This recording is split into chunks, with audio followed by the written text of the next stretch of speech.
ఇదిగో.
అమ్మా, నా మాతృదేవత, నన్ను కరుణించి దీవించు తల్లి.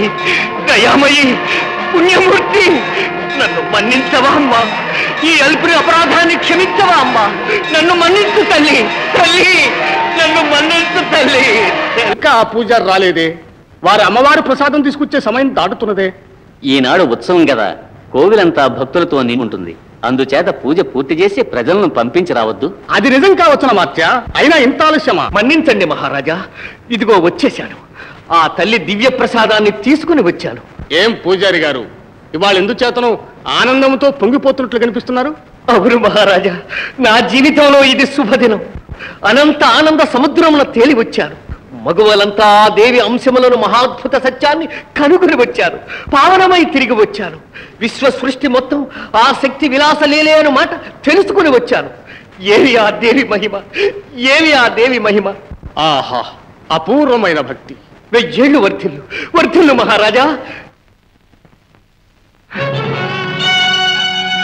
పూజారి గారు, అంబకు వేసిన మాలలో కేశములు కనిపిస్తున్నవే.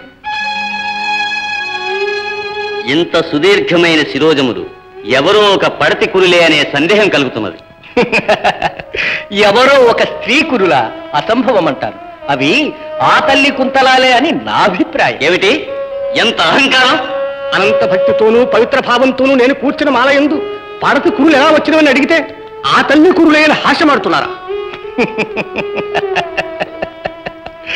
ఆ తల్లికి వేసిన మాలలో తల్లి కురులు ఉన్నాయంటే అదేవి లీల. ఏమిటి వదలుతావు? నిజముకు పేరు వదలుట. దీన్ని తీసుకెళ్లి ఎవరో పడతికి వేసి తెస్తున్నావు. ఆ మైకంలో మునిగి తేలుతూ దాన్ని ఆ దేవికే వేసి వచ్చినట్లుగా భావించి ఈ విధంగా మోసపుచ్చుతున్నావు. నేనా నేనా ఇతడు జాప్యం చేసి రావడంలోనే ఏదో తప్పు జరిగి ఉంటుందని నేను మనసులో ఊహించాను. తప్పు చేస్తున్నది ఎవరో కాదు, తమరే అంటారు. తప్పు చేయలేదా? ఇవి అమ్మ కుర్లేని ఇంకా భావిస్తావా? అవును, దానికి అనుమాత్రం సందేహం లేదు. శిల్పి చెక్కిన శిలయందు కురుల శిలయే అని అనుకుంటే అది అహంకారానికి చిహ్నం. ఒక ప్రాణిగానే ఎంచితే అది భక్తికి సోపానం. పూజారి, ఘోరమైన దోషం చేసి పుత్రకవాదం మొదలు పెట్టావా? ఆ విగ్రహానికి కుళ్ళున్నవా అయిన మా ప్రశ్న. ఉన్నవి, 1000 సార్లు వాదిస్తాను, ఉన్నవి. ఇది నీ అవివేకం వల్ల ఏర్పడిన మూర్ఖత్వం కాదు, భక్తి తత్వం. ఒక అబద్ధాన్ని నువ్వు పదే పదే వల్లించితే అది నిజం కానేరదు. ఒక నిజమును మీరు పదే పదే కాదంటే అది అబద్ధం కానేరదు. ఆపునేవాదం. ఆలయానికి నడు. ప్రభువులు రండి. ఆ దేవి శిలకు కురులు లేవని రుజువైతే మిమ్మాక్షణమే అదే ఆలయంలో ఆమె సమక్షాన్ని అణువణువుగా చీల్చి చిత్రవధ చేసి శిరచ్ఛేదం చేస్తాం. సమ్మతమా? సమ్మతమే, సమ్మతమే. రాజుగారి ఆజ్ఞయే ఆ తల్లి ఆజ్ఞ. పోదానండి. ఆ తల్లి దివ్యమూర్తిని నా వలే తమరు దర్శించబోతున్నారు. పదండి, పదండి.